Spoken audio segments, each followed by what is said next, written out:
everybody, and welcome to the RomanOva music channel. Today we will be discussing something very important, and that is the concept of intervals. More specifically, interval appreciation. Now, February is known as a Black History Month in the United States, and apparently March, and I just learned this the other day, is going to be Women's History Month. So we have all these months out of the year devoted towards celebrating certain things. Well, guess what?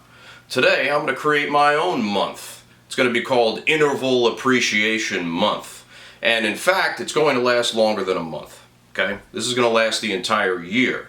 No, the entire decade. No, the entire century. No, the entire rest of the millennium. No, it's going to last all of eternity. And we're going to learn how to appreciate the concept of intervals within music. The sounds that we play. I feel like people don't appreciate what they do on the guitar enough, or on their musical instrument of choice, all right? Just playing a simple sound and listening to what you're doing for a prolonged period of time. Learn to appreciate the beauty of something so simple as two notes being played together. Now, if you don't do this, all right, this is a warning. Whatever God you believe in is going to come out through the sky. It's going to split the clouds open, send a lightning bolt right down to the top of your head, and going to split your skull right in half, all right, causing your spine to fly out of the roof of your head. Now, if you're one of those atheist types and you say, well, I don't believe in God, Michael, that can't happen to me because I have science on my side. Well, guess what?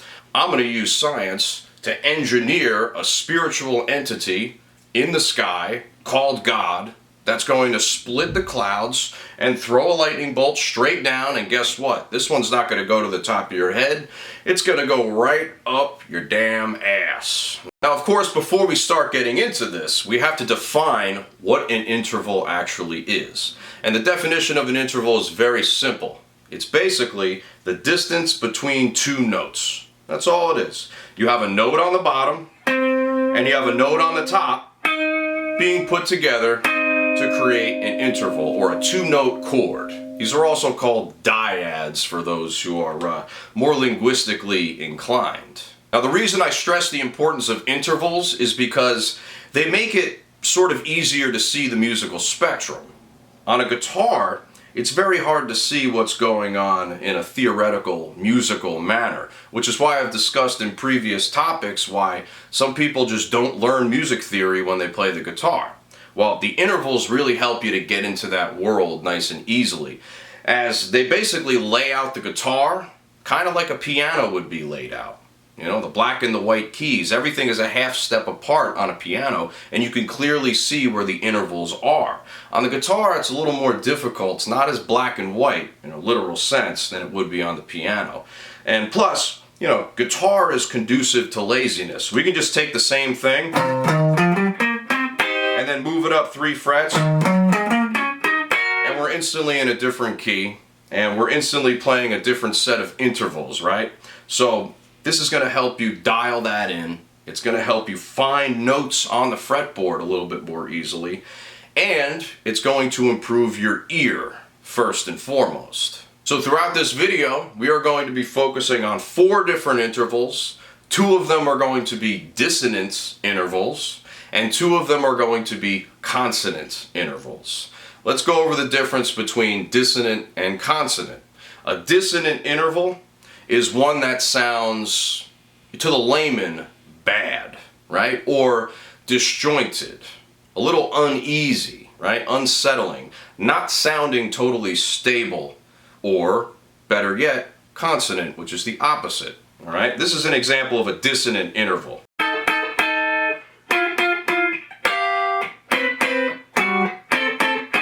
Almost sounds like a toy box from hell. Your musical box that your grandma gave you no longer works, and we must turn it off immediately. But we can't because the wind is broken, so it's going to keep going until it dies itself, which I don't think is going to be happening anytime soon. This is all dissonance. Alright, doesn't really sound pleasing necessarily when you play them like that, right? That's the whole point. Now, consonance is the exact opposite, alright? That is something we're used to hearing, maybe on the radio, you know? We hear power chords, we hear nice intervals like that. Thirds, fourths, and fifths. Very, very pure sounding, and they're easy to get behind, all right? They sound nice. The layman doesn't want to jump off a roof after hearing it a million times. That actually reminds me of a story. I was in a bar one time, a small tavern, and I hijacked the jukebox. I put on Soft Machine. It's a 30-minute song. It's the only one they had, so not necessarily my fault that that was the only Soft Machine song they had, but the entire middle section was just a guy blowing on a saxophone mouthpiece in different intervals on top of an organ that was not in any particular key. And it sounded very similar to something like that. And the bartender behind the bar, naturally be behind the bar, said that he felt like he was being murdered and wanted to know who put it on. Well, me, having hair all the way down to my ass and having a stupid smile on my face, gave it away. He didn't do anything, but he was just a little angry that I put that song on. But he switched it off, and I said, hey man, you got to give me another song then, because, you know, that's $1 that I wasted on a song I didn't even get to hear all the way through. The nerve of some people. So here's our first dissonant interval that we're going to go through, all right? It's going to be known as the minor second, or better yet, a half step. So if we have the note C, right? We'll just play it over here at the 8th fret. Then we add a D flat on top of that, you get yourself a minor second. And that sounds like this. Oh yeah, listen to that. Now play them together, and you start to hear what that tension sounds like, all right? We're hearing what a minor second sounds like in a harmonic context, right? So let's change the interval. We'll play it a little bit lower. Watch this. Oh yeah. And don't move anywhere. Just stay on the sound and listen. People don't listen enough. They don't listen. Sounds beautiful if you ask me, but it sounds kind of ugly, right? Let's bring it up an octave. Let's see what it sounds like up here. It sounds more and more like we're entering a horror movie once we go up there. Or a Slipknot song. Anybody who have the self-titled album, you know about that one. But it also kind of reminds me of that movie where they're at the campground and the lake is haunted by an evil axe murderer that's gonna slice your head in half. Well, that's basically the sound of murder, but campy 80s murder. So the minor second, that's what we're dealing with. And yeah, just play it a little bit more. Once you think you've had enough of the sound, keep getting it in your head so that you can remember exactly what that minor second or half step interval sounds like. Now let's move into a more consonant sounding interval.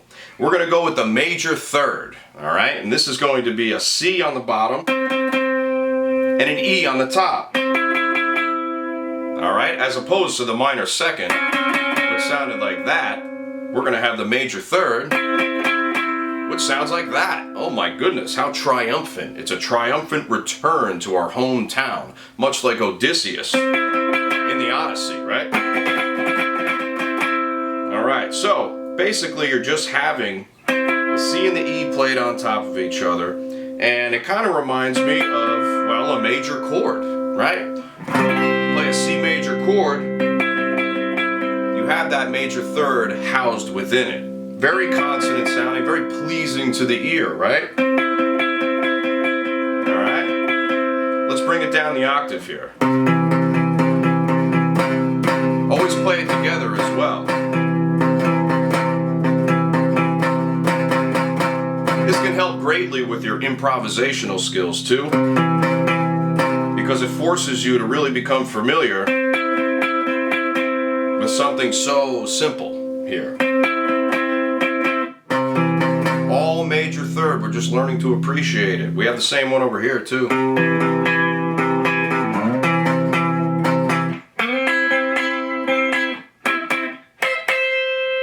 Alright, so going up the octave. We can even move it around. It has a lot of weight to it. Once you pull a major third up, it just keeps going up and up and up and up. But it always sounds pleasing. If you go down, same weight moving in the opposite direction. But it's a major third nonetheless, and we have to get used to the way it sounds. It always reminded me of the Mario coins or an arcade machine when you win all those tickets. Right?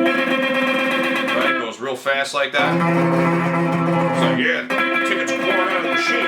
I'm going to get 900,000 pencil erasers with my earnings. Maybe you'll even get a yo-yo. And I can play Mortal Kombat all day with my earnings, correct?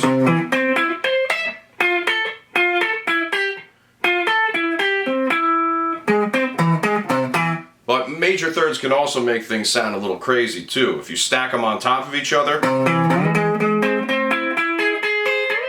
almost sounds like a dream sequence. That's because that's a whole tone scale. But honestly, in a vacuum, they can stand on their own as being something that's pleasing to the ear. So consonant interval. Here's the next dissonant interval, which is actually one of my favorites because you can use it in many different styles of music. It's called the tritone. Right? And it just sounds like the definition of unsettling. If we have a C and then stack an F sharp on the top, we get ourselves the tritone. Let's appreciate that for a little bit.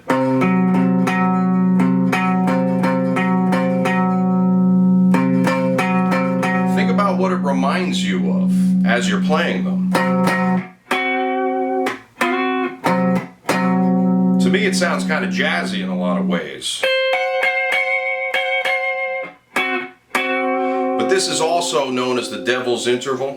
Alright? If you were alive in the 17th century, during the medieval period, and you played this around the clergyman, you would probably get murdered immediately. Probably public execution style, burned at the stake, all that good stuff. All for playing that sound. And you know what? I don't blame them because it's pretty hefty. That's a hefty sound. You know, I don't want to be hearing that anywhere in public. If I'm in the DMV and I hear this, you know, the person behind the desk just starts talking to you like this. You gotta sign this paperwork. Gotta sign this paperwork. You don't want to hear that at the DMV, alright? You just want to hear a major third, right? You want to hear something nice. But a lot of the times the vibe of the DMV is more like this. So maybe it's more accurate, but it'll get you in a lot more trouble if you're not careful. And the final interval we are going to appreciate today during the eternity session of this interval appreciation is the perfect fifth. Alright, so we're going to take that tritone that we just played, which is dissonant, and resolve it up a half step to something that is consonant. Now the perfect fifth sounds very nice in many different situations. Just think of all the rock and roll music that you've listened to and consumed over the years. Even the simple punk songs, the Ramones, they all use this perfect fifth, alright? The Star Wars theme also starts with a perfect fifth, by the way.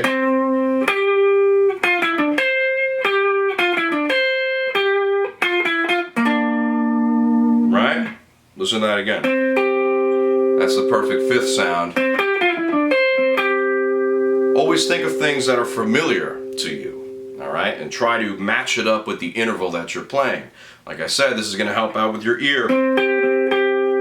So a very, very nice and pure interval. Pure sounding, pleasing to the ear, and could be on the radio. You know, you can make a song with this perfect fifth, guaranteed it'll be on the radio. That's the best advice I can give you. Just play a power chord. Learn how to play a C power chord. Record it and then send it to the record label. You get signed immediately. Dead serious about that. That's all it takes. Doesn't take anything else. Beautiful sounds. Alright, so that's kind of the gist here. I'm not going to go much further today. It's going to be a quick one. But thank you very much for watching the channel. If you'd like to further support what I'm doing, please go to my Subscribe Star page. You can become a patron for a bunch of different tiers. There's a lot of different values you can donate every month. And you could also, just hit me up on my PayPal if you like this stuff. Just send me a tip. Say, hey, Mike, thanks. Thanks for the content. That's all. All right? So, with that said, thank you very much, and I will see you on the next one.